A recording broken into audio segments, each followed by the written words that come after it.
దసరా చిక్కుడు తీసేసామండి. ఎందుకో ఈరోజు ఈ వీడియోలో చూడండి. హాయ్ అండి. నమస్తే. నా పేరు శేషకుమారి. మా ఛానల్ ఎర్ర గార్డెన్స్‌కి స్వాగతం అండి. ఇక ఉగాది వచ్చే టైం అయింది. అలాగే ఎండలు కూడా ముదిరిపోతున్నాయండి. ఈ టైంలో మన గార్డెన్‌లో కొన్ని కొన్ని మొక్కలు కంపల్సరీ తీసేయాల్సిందే. ఇప్పుడు ముఖ్యంగా మనం తీయాల్సిన మొక్క ఏంటనుకుంటున్నారు? చిక్కుడండి. ఆ చిక్కుడు ఇక మనకి పూతొచ్చినా హార్వెస్ట్ ఏమీ రాదు. అంటే కణుపు చిక్కుడు, దసరా చిక్కుడు, నార్మల్ దేశవాళీ చిక్కుడు ఇటువంటివి ఉంటాయి కదండీ! ఇవన్నీ కూడా మనం తీసేయాల్సిందే. ఈరోజు దసరా చిక్కుడు 2 పాదులు తీసేసామండి. నాకు తీస్తున్న తర్వాత అనిపించిందనమాట. ఒకసారి చిన్న వీడియో కింద పెట్టేస్తే బాగుంటుంది కదా! ఈ వేసవికాలం ఈ ఎండలకి చిక్కుడు పాదులు ఉంచినా ఉపయోగం ఏమి ఉండదు కదండీ! అందుకని చెప్పేసి నేను కొంత తీసేసాక వీడియో షూట్ చేశాను. పాత వీడియో చూపిస్తున్నాను చూడండి. ఇది కాయలున్నప్పుడు తీసిన వీడియో అనమాట. చెప్పాలంటే కాయలన్నీ తగ్గిపోయినాయండి. నేనే వెతుక్కుంటూ ఎక్కడున్నాయి కాయలు అనుకుంటూ కోసానండి. అంటే జస్ట్ ఇది 3 డేస్ బ్యాక్ తీసిన వీడియో అనమాట. చాలా తక్కువ ఉన్నాయి కాయలు. ఆ కాయలు కూడా పెద్దగా పొడవుగాను లేవండి, లావుగాను లేవు. విత్తనాల కోసం 1 కాయలు ఉంచాము, అవి తీసేసాము. ఇక మిగిలిన ఆ కాయలన్నీ తీసేసే ముందు నేను హార్వెస్ట్ చేసిన వీడియో అనమాట ఇది. ఇప్పుడు అలాగా నేను పాదు తీసినప్పుడు మీకు చూపించలేదు కదా అని ఈ పాత బిట్టు చూపించానండి. అలాగ మొత్తానికి ఈవేళ మేము మా గార్డెన్లో ఉన్న దసరా చిక్కుడు మొత్తం తీసేసామండి. ఇది సెకండ్ ఫ్లోర్లో వేసిందండి. అసలు చెప్పాలంటే నేను మామూలుగా విత్తనాలు అవి వేసినప్పుడు నీలంగా ఉంది కదా ఈ మొక్క దసరా చిక్కుడు అన్నట్టుగా ఉంచేసాను. నేను పని కట్టుకుని దసరా చిక్కుడు వేసిన చోట పెద్దగా రాలేదు, కానీ ఇక్కడ సెకండ్ ఫ్లోర్లో జస్ట్ చిన్న టబ్లో వేసింది చాలా హెల్తీగా పెరిగిందండి. హెల్తీగా పెరిగి బాగానే ఇచ్చింది కాయలు. ఇక విత్తనాలు మాత్రం కొంచెం సేకరించాను. దసరా చిక్కుడు అలాగే పర్పుల్ చిక్కుడు అంటారండి దీన్ని. ఇది ఇక్కడ ఇప్పుడు నేను తీసేసిన పాదుకాయ అయితే కొంచెం వెడల్పుగా ఉండండి, పెద్దగా ఉంటుంది, చాలా షైనీగా ఉంటుందండి, చాలా బాగుంటుంది. నేను ఇక్కడ 100 రూపీస్ టబ్లో వేశాను కదండి. ఇదిగోండి ఎక్స్ట్రా పోషకాల కోసం కంటైనర్ పెట్టి దాంట్లో లిక్విడ్ ఫెర్టిలైజర్సు అలాగే కిచెన్ వేస్ట్ అవి వేయడంతో పాదు బాగానే పెరిగిందండి, బాగానే వచ్చింది కాయలు. నా పాత వీడియోస్లో మీరు చూడొచ్చు 100 రూపీస్ టబ్లో వేసిన పాదు ఎంత చక్కటి హార్వెస్ట్ ఇచ్చింది ఏంటి అన్నది నేను పాత వీడియోలో చూపించానండి. మనం కొంచెం జాగ్రత్తలు తీసుకుంటే చాలండి, పెద్ద పెద్ద కంటైనర్స్లోనే వేయక్కలేదు. ఇక్కడ నేను 100 రూపీస్ టబ్లోనే మంచి హార్వెస్ట్ తీసుకున్నానండి. ఇక ఇప్పుడు సీజన్ అయిపోయింది కాబట్టి ఆ ఉన్న కాయలు 1-2 కాయలు వెతికి తీసేస్తున్నాను అనమాట. ఆల్రెడీ మొన్న చూసారుగా ఆ వీడియోలో వెతికి కోసాను. అయినా కానీ చిక్కుడు మనకి ఏదో ఒక మూల అలా ఉంటూనే ఉంటాయి కదండి కాయలు. ఇక ఇలాగా మనం పాదంతా తీసేసాకండి ఈ పాదుని బయటపడేయక్కర్లేదండి. మనం కంపోస్టు కింద కన్వర్ట్ చేసేసుకోవచ్చు. అంటే ఏదైనా మట్టిలో గొయ్యి తీసి కప్పెట్టేసినా పర్లేదు, లేదంటే మనం కిచెన్ వేస్ట్ కంపోస్ట్తో పాటు మిక్స్ చేసేసుకోవచ్చండి. నేను అంత జాగ్రత్తగా ఏరేరి కోసినా ఇంకా అక్కడ కాయలు చూసారా పెద్దగా భలే ఉన్నాయి.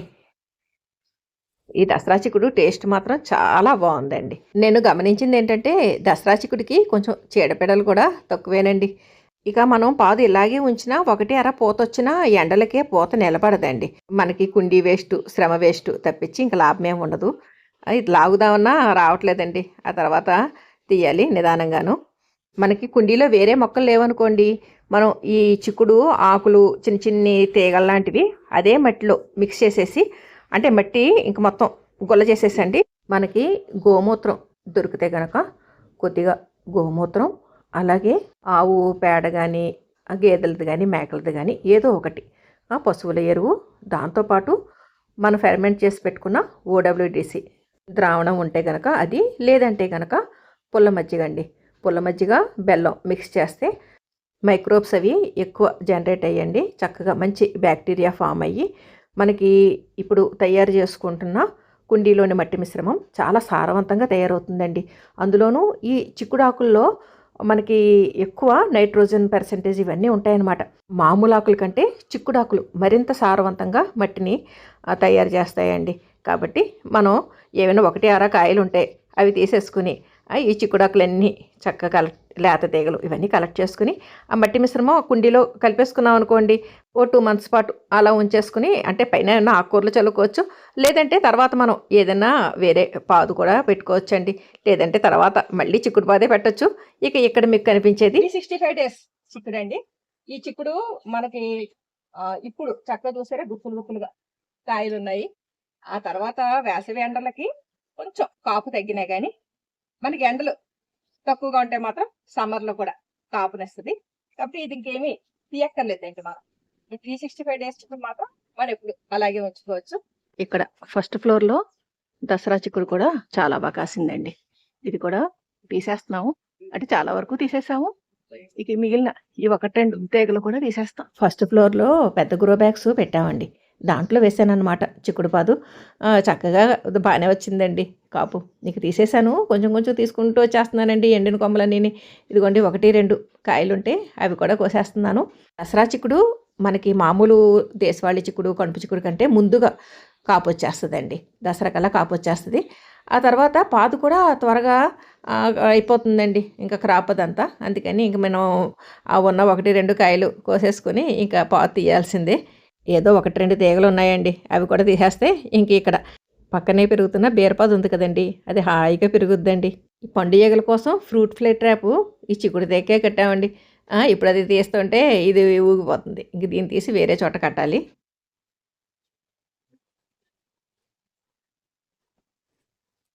విత్తనాలకి కొన్ని కాయలు తీసామండి. ఇవి కూడా చాలా టేస్ట్‌గా ఉంటాయి.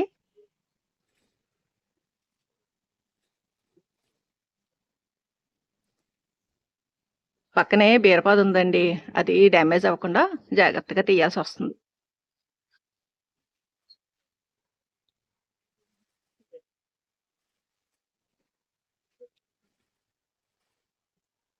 మొత్తానికి లాగేసామండి.